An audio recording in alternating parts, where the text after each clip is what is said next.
جی میں وہی کہنے لگا ہوں فروا جی جی کہ میرے خیال میں کسی طور پر بھی ان کی اس بلیک میلنگ میں نہیں آنا چاہیے. اس کی وجہ یہ ہے کہ صبح دیکھ لینا کہ کتنے لوگ نکلیں گے. ان کے اپنے حامی جو لوگ ہیں, میں نہیں کہتا کہ ان کو چھوڑ گئے ہیں, جو ان کے اپنے حامی لوگ ہیں مگر ریاست کے اندر رہتے ہیں, وہ ریاست سے جو ہے جنگ نہیں چاہتے, وہ ریاست کا نقصان نہیں چاہتے, مگر ان کا اپنا ایجنڈا جو ہے وہ ایک ایک کر کے بے نقاب ہو رہا ہے. کہ کون سوچ سکتا ہے دیگر جماعتیں جو ہیں اپوزیشن کی, کیا وہ حکومت کی حامی ہیں؟ لیکن جاوید لطیف صاحب with due respect, Imran Khan صاحب جو بھی ہے اپارٹ فرام دا ڈفرینسز وہ پاکستان کے سابق وزیر اعظم تو ہیں نا. اب ان کے بارے میں اگر عمر ایوب صاحب ان کی حالت کے بارے میں ٹویٹ کر رہے ہیں کہ نہ ان کے پاس اخبار ہے, نہ ٹی وی ہے, نہ کھانے پینے کے لیے کوئی بہتر سہولیات ہے, بلکہ وہ بیمار بھی ہیں, ان کا چیک اپ بھی نہیں کیا جا رہا, تو یہ تو بڑے سیریس کنسرنز ہیں. آپ بالکل مناسب نہیں یہ سوال میرے نزدیک. اس کی وجہ یہ ہے, اس سے پہلے پرائم منسٹر نہیں ہوئے پاکستان کے, اس سے پہلے پرائم منسٹر ذوالفقار علی بھٹو نہیں تھے, کیا اس وقت ان سے کوئی ملاقات کرنے دیتا تھا؟ کیا وہ پھانسی نہیں چڑھا دیے گئے تھے؟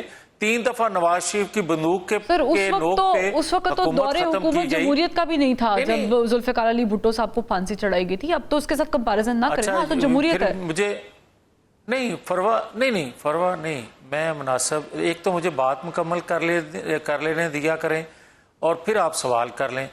میں آپ کو یہ جو آپ کہتی ہیں کہ اس وقت مارشاء اللہ تھا, جمہوری حکومت نہیں تھی, تو نواز شریف کی تو جمہوری حکومت تھی 3 دفعہ. کس نے وہ حکومت گرائی؟ بندوق کی نوک پہ ہٹائی گئی. اور کس وجہ سے ہٹائی گئی؟ پہلے آپ کو اس نے معیشت کو بہتر کیا تو اس کی سزا ملی, دوسری دفعہ اس نے آپ کے دفاع کو ناقابل تسخیر بنایا, پھر سزا دی گئی, تیسری دفعہ اس نے سی پیک دیا, اندھیرے دور کیے, دہشت گردی کا خاتمہ کیا, اور آپ نے بندوق کی نوک پہ باہر نکال دیا. مگر کیا کسی ایک نے بھی یہ مطالبہ کیا کہ کوئی فارنر, کوئی ڈیلیگیشن ہی, یہ تو بہت سے ممالک کے سربراہان آ رہے ہیں, کبھی کسی نے اس موقع پہ جب کوئی ڈیلیگیشن آیا ہو پاکستان میں اس کے خلاف یا اس موقع پہ کسی نے احتجاج کیا ہے؟ خدا کا خوف کریں, آپ کس سے ملا رہے ہیں؟ یہ شخص کہ ایک دفعہ کا پرائم منسٹر, اور جس طرح پرائم منسٹر لگایا گیا اور پھر اس کے بعد مجھے یہ بتائیں عدم اعتماد سے وہ بندہ ہٹایا گیا, عدم اعتماد سے ہٹایا گیا. جو ابھی آپ انٹرو میں بات کہہ رہی تھی سیم پیج, کیا اس وقت سیم پیج نہیں تھا 2018 میں؟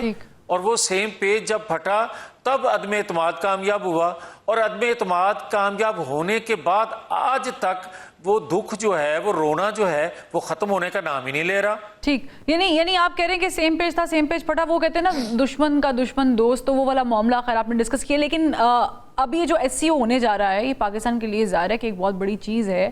انٹرنیشنلی بہت سارے لوگ اس پہ نظریں جمائے ہوئے ہیں.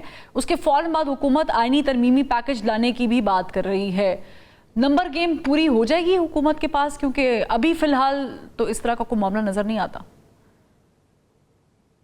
اگر آپ کو معاملہ نظر نہیں آ رہا تو پھر یقیناً ترمیم نہیں ہو پائے گی. اس کی ایک وجہ ہے, اس کی ایک وجہ ہے جاوید لطیف صاحب, وہ اس لیے کہ مولانا فضل الرحمان صاحب, جس کو حکومت مسلسل بلاول صاحب بھی کوشش کر رہے ہیں نام کرنے کی, وہ ابھی تک انڈیسائسو ہیں, انہوں نے کچھ ڈیسائیڈ نہیں کیا. بھائی پہلی بات تو یہ ہے کہ اگر 2/3 اکثریت ہوگی تو پھر ہی آپ آئینی ترمیم کر سکیں گے. یہ آپ ذہن سے نکال دیں کہ کوئی غیر آئینی طریقہ اختیار کیا جائے گا, نمبر 1. نمبر 2 یہ ہے کہ آپ کو 2/3 اکثریت ہوتی نظر آئے گی تو پھر بات بھی بیٹھ کے کر لیں گے. اچھا, یہ غیر آئینی سے مراد کیا ہے آپ کا جاوید لطیف صاحب؟ غیر آئینی طریقہ, غیر آئینی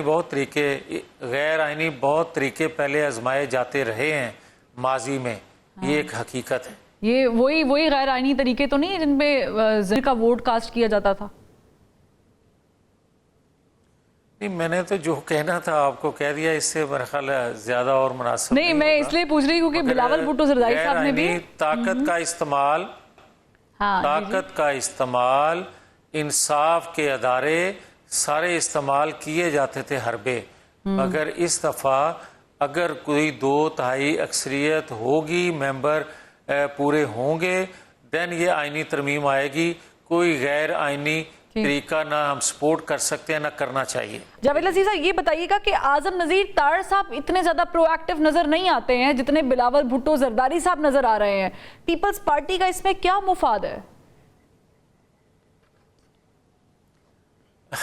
اگر حکومت ایکٹیو ہوتی تو آپ نے سوال کرنا تھا اتحادی ایکٹیو کیوں نہیں ہے. اگر اتحادی ایکٹیو ہے تو پھر برداشت کر لیں. یہ بڑا سوال ہے کہ اتحادی زیادہ ایکٹیو ہیں جن کے پاس سٹیئرنگ ہے وہ اتنے ایکٹیو نہیں ہیں. نہیں، آپ نے دیکھا کہ جب 2-3 دن سیشن چلا چھٹی کے دن بھی تو پھر آپ نے کہا کہ حکومت بہت ایکٹیو ہے اور جو اس کے اتحادی ہیں وہ کہتے ہیں کہ ہمیں کوئی انٹرسٹ نہیں یا ٹائم ملنا چاہیے یا اس پہ گفتگو ہونا چاہیے. ٹھیک، بہت شکریہ جاوید لطیف صاحب، آپ نے وقت نکالا. لیکن البتہ یہ معاملہ جو آئینی ترمیمی پیکج لانے کا ہے حکومت چاہتی ہے کہ اسے جلد از جلد نپٹا دیا جائے تاکہ ایک چینج جو حکومت ایکسپیکٹ کر رہی ہے ہماری آئینی اصلاحات کے نام پر وہ دیکھا جا سکے. لیکن پاکستان تحریک انصاف جو احتجاج کا ارادہ رکھتی ہے اور جو اس آئینی ترمیم سے متفق بھی نہیں ہے اور ایس سی او کے موقع پر اسلام آباد میں جانا کیا پاسبلٹی ہو سکتی ہے اور جو شرط رکھی ہے کیا اس پہ بات چیت حکومت کے ساتھ ہو پائے گی، اس پہ بات کریں گے نعیم پنجوتا صاحب سے لیکن ایک بریک کے بعد.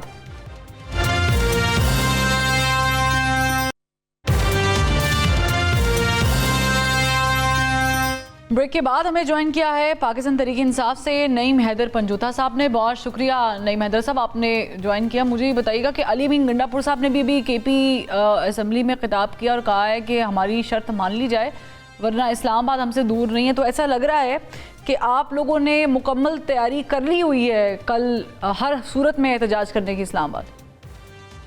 دیکھیں، بہت شکریہ، بڑی نوازش آپ نے موقع دیا. جی بالکل، جی ہماری بالکل مکمل تیاری ہے. کے پی سے، پنجاب سے، ہر جگہ سے انشاءاللہ تعالی تمام لوگ جو ہیں وہاں پہنچیں گے اور کافی لوگ ہمارے اسلام آباد پہنچ چکے ہیں. تیاری اس لیے ہے، احتجاج اس لیے کیا جا رہا ہے کیونکہ خان صاحب کے ساتھ ایکسیس نہیں دی جا رہی، ان تک رسائی نہیں دی جا رہی، نہ بخلا کی، نہ فیملی کی اور نہ ہی ڈاکٹر کی. اور ان کی صحت کے حوالے سے اور ان کے اوپر سختیاں جو کی گئی ہیں ان کے حوالے سے کافی غلط خبرات چل رہی تھیں، تو جس کی بنیاد کے اوپر ہم نے زیادہ اس کے اوپر زور دیا اور اسلام آباد ہائی کورٹ سے بھی رجوع کیا. لیکن اسلام آباد ہائی کورٹ نے بھی اس درخواست کو مسترد کر دیا اور اس میں بھی یہی کہا گیا کہ جناب 17 تک بین ہے، اس کے بعد دیکھا جائے گا. اب یہ بین کی سمجھ اس لیے ہمیں نہیں آتی کیونکہ اگر 14 تاریخ کو یہاں پر ایس سی او کانفرنس کے حوالے سے مہمانوں نے آنا شروع ہونا ہے تو 14 سے پہلے 3 سے لے کر 14 تک درمیان میں کیوں پابندی لگائے گی؟ اس وقت تو کوئی ایسی کانفرنس نہیں تھی. لیکن نعیم پنجوتا صاحب، یہ اس کو حسین اتفاق کہوں میں یا پھر بڑی اچھی پلاننگ کہوں کہ پاکستان میں جب بھی کچھ ایسا ہونے جاتا ہے جس میں ہم انٹرنیشنلی لنک کرنے کی کوشش کر رہے ہوتے ہیں، چاہے وہ 2014 کے دھرنے میں چینی صدر کا دورہ ہو سی پیک سے متعلق یا پھر آئی ایم ایف سے قرض لینے کی بات ہو، اس پہ آپ خطوط لکھ دیتے ہیں. آپ کے دونوں جو پنجاب اور کے پی کے ریپرزنٹیٹیوز ہیں، یا پھر یو ایس کے اندر تھرو کانگریس مین سینٹ میں بل پیش کرنے والی بات ہو، یا پھر لابنگ فارمز ہائر کر کے وہ پروپیگیٹ کرنے والی بات ہو، یا پھر ایس سی او کا موقع 2 دن ہی تو ہے، نکال بھی تو سکتے ہیں آپ، اس کے بعد بھی احتجاج کر سکتے ہیں. لیکن آپ نے خاص وہ دن چنتے ہیں آپ لوگ کہ جس میں پاکستان اور پاکستانی گورنمنٹ اور اسٹیٹ دونوں طریقوں سے پھنس جاتی ہے، نہ وہ آپ سے بات کر پاتی ہے نہ آپ بات مانتے ہیں. تو یہ کوئی خاص شگون نہیں ہے، یہ اچھی روایت نہیں ہے جو پاکستان تحریک انصاف فالو کر رہی ہے.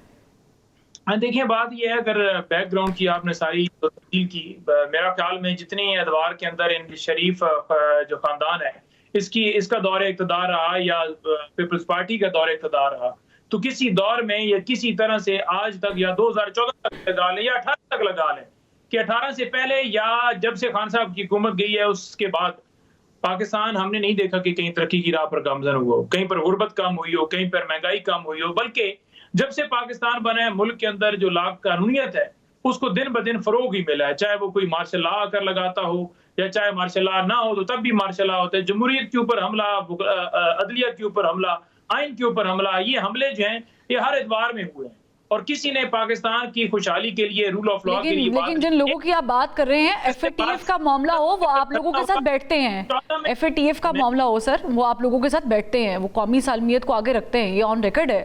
چاہے سیکیورٹی ایشو ہو, نیشنل ایکشن پلان ہو, کبھی بھی نون لیگ اور پیپلز پارٹی نے یہ نہیں کہا کہ پی ٹی آئی کی گورنمنٹ ہے تو ہم ان کے ساتھ بیٹھیں گے نہیں کیونکہ یہ ہمارا نیشنل ایشو ہے, ہم ہوں گے تو پھر نیشنل ایشو حل ہوگا. لیکن آپ لوگ آن دی ادر ہینڈ کہتے ہیں عمران خان ہوگا تو پھر ہی ہم اس پہ بات کریں گے. 2 دن کا وقت ہے, نکال لیں آگے سر, کیا پرابلم ہے؟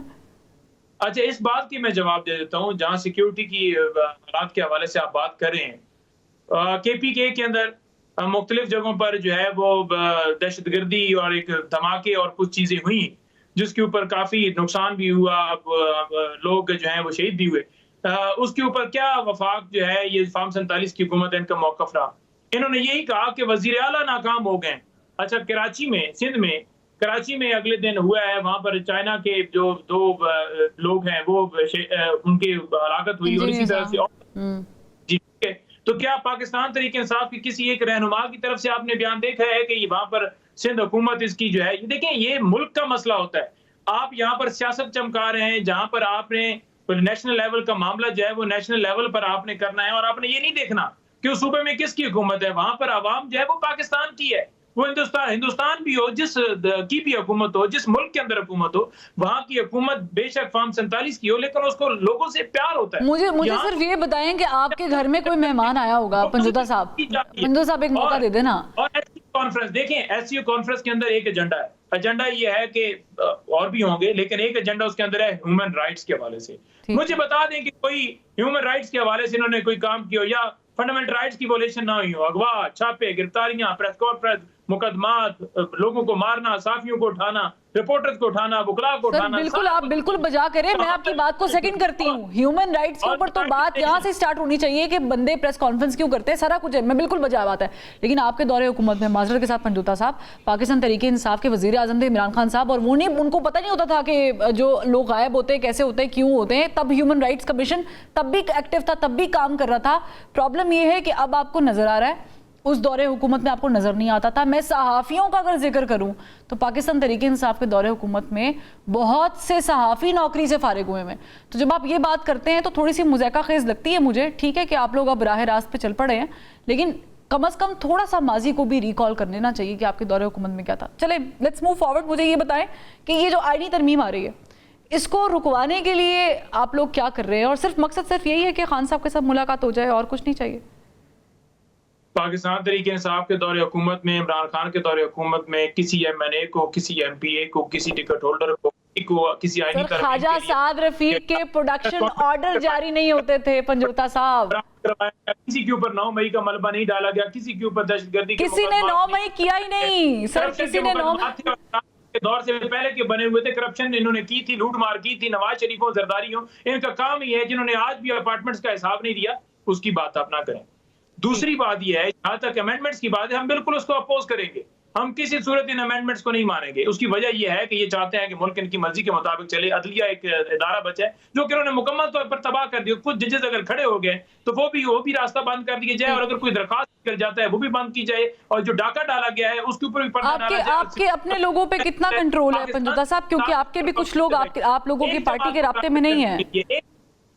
نہیں, دیکھیں, یہاں عوام کی رائے کا احترام ہوتا نا تو 8 فروری کو جو ڈاکہ ہے وہ ڈالا نہ جاتا, سپریم کورٹ کے فیصلے کے اوپر عمل کیا جاتا, صحیح ہے, جو 90 دن کے اندر الیکشن کروانے تھے وہ کروائے جاتے, جو اس وقت آئین کو پامال کیا گیا وہ آئین کو پامال نہ کیا جاتا. ایک طرف الیکشن کمیشن نے دھاندلی زیادہ الیکشن کروائے, سپریم کورٹ نے حکم دیا, الیکشن کمیشن نے آگے سے بدماشی کی کہ میں نے عمل نہیں کرنا, ساتھ آپ لیٹر لے کے سپورٹ نہ کر رہے ہوتے کہ آپ بالکل سپریم کورٹ کا حکم نہ مانو. تو یہ لوگ جو فارم 47 کے مطابق آئے ہوئے ہیں, جو خود ڈاکے سے آئے ہوئے ہیں, کیا وہ قانون اور آئین چلیں بالکل ٹھیک بات کریں. مجھے صرف یہ بتائیں, آپ کے اپنے لوگ رابطے میں, کیونکہ آپ لوگوں کے چند لوگ آپ لوگوں کی پارٹی کی مینجمنٹ کے ساتھ رابطے میں نہیں آ رہے, کچھ سینیٹرز ہیں, کچھ ایم این ایز ہیں, جو ہم نے دیکھا ہے ہمارے لوگ جن کو خان صاحب نے ٹکٹ دیا وہ جیتے. اس کے بعد جس طرح سے لوگوں کو ہراساں کیا جا رہا ہے, ان کے گھروں میں چھاپے, کاروبار, میں آپ کے سامنے 10 مثالیں رکھ دیتا ہوں. مبین عرب جٹ, اس کا کاروبار سیل کیا گیا. حاجی امتیاز, اس کو پہلے اغوا کیا گیا, اب اس کے بھائی کے گھر میں چھاپا مار کے وہاں پہ ملازمین کو مارا گیا. شفقت اوار جس کے دفتر میں دعویٰ بولا گیا، آفریں ساتھ ساتھ کی جا رہی ہیں۔ اس کے علاوہ آفرز کیا کر رہے ہیں؟ آفرز کیا کر رہے ہیں پنجوتا صاحب؟ ان کو ہراساں کر کے اور کیا ایسے آپ نے نمبر پورے کرنے ہیں؟ ٹھیک ہے، آفرز کیا کر رہے ہیں پنجوتا آپ صاحب؟ دعوے کرتے ہیں کہ ہمارے نمبر پورے ہیں اور ہمارے ایم این ایز یا سینیٹرز کے بارے میں آپ پریس ٹاک کرتے ہیں کہ دیکھیں جی تحریک انصاف نے اپنے سینیٹرز کو اغوا کر لیا ہے۔ کوئی ایک جملہ ہمارے طرف سے دیکھ لیں کہ ہم نے کہا ہو کہ نون لیگ کا بندہ ٹھیک ہے، آپ نے نعیم حیدر پنجوتا صاحب ابھی آفرز کا ذکر کیا ہے، کیا کیا آفرز مل رہی ہیں آپ کے ایم این ایز اور سینیٹرز کو؟ پیسے، وزارتیں، کتنے؟ کون سی وزارتیں؟ دیکھیں وزارتیں تو اگر کوئی ایگری ہو تو پھر نا وزارت تو پھر اس کے اندر 50 وزارتیں ہیں، 40 وزارتیں ہیں، جتنی وزارتیں ہیں وہ تو لیکن اگر وہ تو 63 ڈے کے فیصلے کے بعد پنجوتا صاحب اگر وہ 63 ڈے کے بعد ووٹ ڈالیں گے وہ تو ڈی سیٹ ہو جائیں گے۔ ہمارے ایم این اے ان کو آفر کی گئی، آپ جو ہے وہ بالکل پی ٹی آئی کو چھوڑے، آپ کو بنایا جائے گا، وزیر بھی بنایا جائے گا، آپ کو کوئی مسئلہ نہیں ہوگا، آپ کی سیٹ بھی جو ہے وہ آپ کی نہیں گوائی جائے گی۔ اس نے انکار کیا، اس کو سیٹ سے ہاتھ دھونا پڑ گیا۔ احمد کٹھا، اس کو سیٹ سے ہاتھ دھونا پڑ گیا۔ احسان جو ہے وہ وابرک، اس کو سیٹ سے جو ہے وہ ہاتھ دھونا پڑا۔ اسی طرح سے یہ ساری صورتحال کی گئی اور اس کے بعد آپ کہیں کہ آپ کے نمبر پورے ہیں، یعنی بے شرمی کی کوئی انتہا ہے۔ یعنی آپ کہہ رہے ہیں کہ حکومت یہ آئینی ترمیم کر نہیں پائے گی؟ ہم نہیں ہونے دیں گے، جو یہ مرضی ہے۔ ہمارے پاس راستہ ایک ہے، کیا؟ قانونی کا جو ہم نے اختیار کیا ہے، ہم سپریم کورٹ میں بھی جا چکے ہیں۔ دوسرا ہمارے پاس راستہ ہے، تو یعنی آپ قانونی راستے کے تھرو ہر کوشش کریں گے۔ پنجوتا صاحب بہت شکریہ، آپ نے اپنا وقت دیا کہ ہم اسی طریقے سے حکومت کی راہ میں رکاوٹیں پیدا کریں۔ اب دیکھنا یہ ہوگا کہ جب یہ ٹیبل ہوگی تو پھر اس پہ کیا سچویشن ہوتی، نمبر پورے ہوتے کہ نہیں ہوتے۔ ایک بریک لیتے، بریک کے بعد جب واپس آئیں گے تو ہمیں جوائن کریں گے سابق وفاقی وزیر فواد چودھری صاحب۔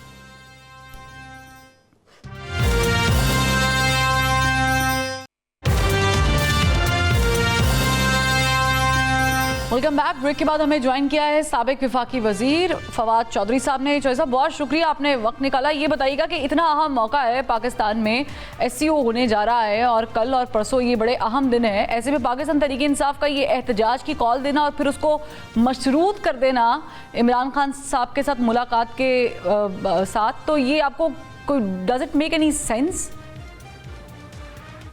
کیوں نہیں فروا، مطلب اگر ملاقات کروا دیں تو کیا فرق پڑتا ہے؟ But the timing is so crucial Fawad Chaudhry صاحب، مطلب آپ کے ملک میں اتنی بڑی ہیپننگ ہو رہی ہے۔ نہیں تو آپ کے ملک کے لیے عمران خان زیادہ امپورٹنٹ ہے یا کوئی کانفرنس زیادہ امپورٹنٹ ہے؟